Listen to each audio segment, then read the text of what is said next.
back to you in the studios. Well, thank you very much, Larry, one for the sum of the situation over there in the federal capital, and most especially for the Independent National Electoral Commission Chairman, Professor Tahiru Jega, who shed light on a number of some of these issues that we had questions about. Of course, the situation with the internally displaced persons in the Northeast, you know, the problem with the card readers, and of course the learning curve for the Independent National Electoral Commission as elections unfold, you know, from 2011 to the governorship elections that we had in 2014 and now to the general elections. Well, Professor Jega did mention the fact that no system is perfect, no matter how hard they have tried to perfect it this time around. And it's significant, if you listen to his language, he said he's pleased. It's not perfect, but good. Earlier in another interview, he said he was very encouraged about the way the elections have been held. So that puts a lot of people, that will put some people at ease, but it's up in the air, really, on how Nigerians will, at the end of the day, view the elections. Well, Kadira, you know, there was this issue we were talking about off camera, the issue of the violence-prone areas in the northeast of the country. Well, it appears the Nigerian military has made significant gains there.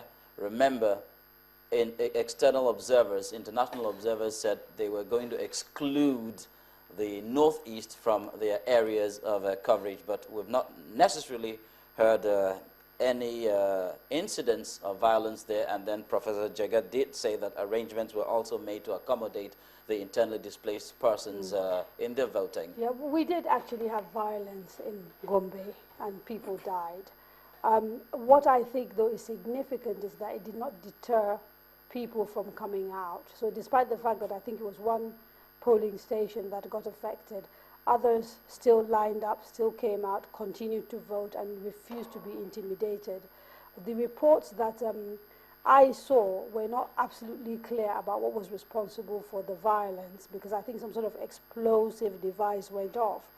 But it's very hazy, so we're not sure whether it was, you know, party thugs that were sort of terrorizing people, or whether it was Boko Haram that has sort of found a back door. What is important, though, is that despite that, the people of Gombe did come out and vote. And if you saw the pictures also out of Maiduguri, both, you know, within the IDP camps and also in Yobe, I mean, you saw long lines of people, snaking lines, significantly lots of women, you know, coming out to vote. And I think it speaks to the resilience of a people who sort of for the last 4 years have been bombed, have been killed, have been displaced, and they're still saying, you know what, we're still going to come out to do our civic responsibility because we want to have a voice, we want to determine who the person is or who the people are that are going to take charge of our affairs over the next 4 years. And what I actually found very curious and probably very intriguing too is the fact that those areas, those beleaguered areas, also recorded some of the higher voter collection of PVC. Collection of PVC percentages. They actually recorded very high percentages, and a lot of people are actually even raising questions that why is it that in those very insecure areas or those insecurity-prone areas, how come they recorded such a high turnout of people collecting their PVCs, whereas where you have a relative peace, what they've told me, those that I've spoken to, is that they believe that they have more need of the right leadership in place than the rest of Nigeria. And they believe that other people can afford to be laid back about this important decision because, you know, perhaps their lives are, you know, pretty okay regardless of, you know, who is in government. But they believe that actually they have suffered so much in the last 4 years, and they therefore want to have a voice in terms of, you know, deciding who the person is that is best suited to dealing with the problems that they face every day now as a people. And that is, I think, the explanation for why they are very interested in engaging in the civic responsibility of voting. Well, I think another thing that's very instructive here concerning the Northeast is the fact that, you know, when you see violence, you see destruction, we know that the people that, the group of people that are mostly affected are women and children. It's instructive to see that these vulnerable set of people are the ones that we see coming out to vote. And even in the Southwest, Southeast, you know that men will rather come out and say, okay, we are going to vote, we're going to do this, we're going to do that. So I think it's quite inspiring and instructive to see that women in those places who happen to be the most affected, the most vulnerable, are the ones coming out to vote. Or would you say that this time around, because you talked about people wanting to have a say in who their leadership should be, so this time around, women now constituted a very high percentage of the populations of voters. So is there some sort of a revolution going on among the female folk? Well, I don't think it's just the females. To be honest, I think while the numbers are quite significant in the Northeast, and like he said, mostly because of what they've gone through, I think overall Nigerians seem to have made up their mind that, you know what, we're no longer going to be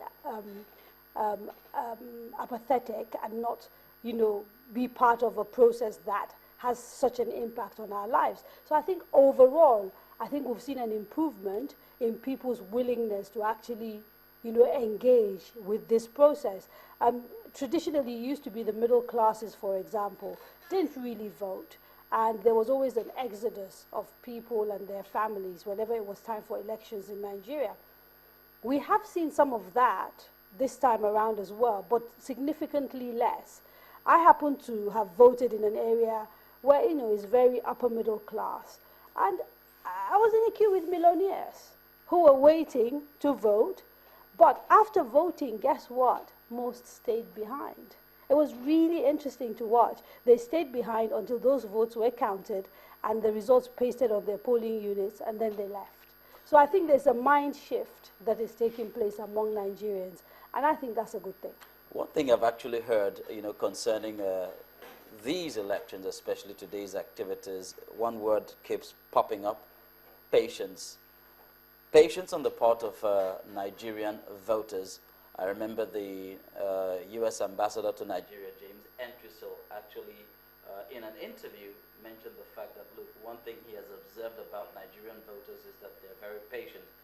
Come rain, come shine. I mean, they braved the heat of the sun, the delays in the arrival of logistics, and of course, a few other very irritating problems here and there that would have tried, so to say, the perseverance of some other Africans or some other mortals, but for the Nigerian voter, it was a different matter altogether. This time around, they did say that, look, whether it rained fire, we're still going to be here, we're still going to stay here, no matter how long it takes. People refused to go home, even where the election, the voting materials did not turn up at all. They still waited till probably very late, hoping and expecting that the voting materials would arrive eventually. And I think it's a significant shift, to be honest, because it's really an indication that Nigerians are ready to take their destiny into their own hands. I think democracy is a process. We're not going to get it right overnight. But every time something like this happens is good, is an improvement, and our expectations become higher. You know, we raise the bar. So now, by the time we get to 2019, you know, more people hopefully will come out, and then our expectations of the people we put in office will be higher, we'll be holding them to account, and they are more likely to listen because they now know that actually Nigerians have the power at the ballot box. It's good you mentioned that, because we should always judge the number of voters that do participate vis-a-vis the voting population that can participate and are apathetic, yes. The voter apathy. So the more that number increases, then the more we know that we are growing in that department. Absolutely. Yeah, I mean, talking about patience, I think something very important happened, and it happened earlier on, and it set the tone for what was good, what was coming. And to my mind, I think the president had the opportunity to show leadership earlier in the day because the first set, the first scent of trouble, hit him first, and everyone was looking to see his reaction. And I think he stood up. Concerning the, Yes, yeah, the concerning his, because that's And where. actually, had he not, Yes, yes. Had he not mm, shown character, we would have run into trouble. And he kept telling. He saw the body language of the guy who was going to credit him and say, "You know what? Cool down. This is going to work right." And afterwards, he didn't get verified electronically, and he showed character and said, "Well, these things happen." And after he spoke to the press, the things that he said actually set the tone.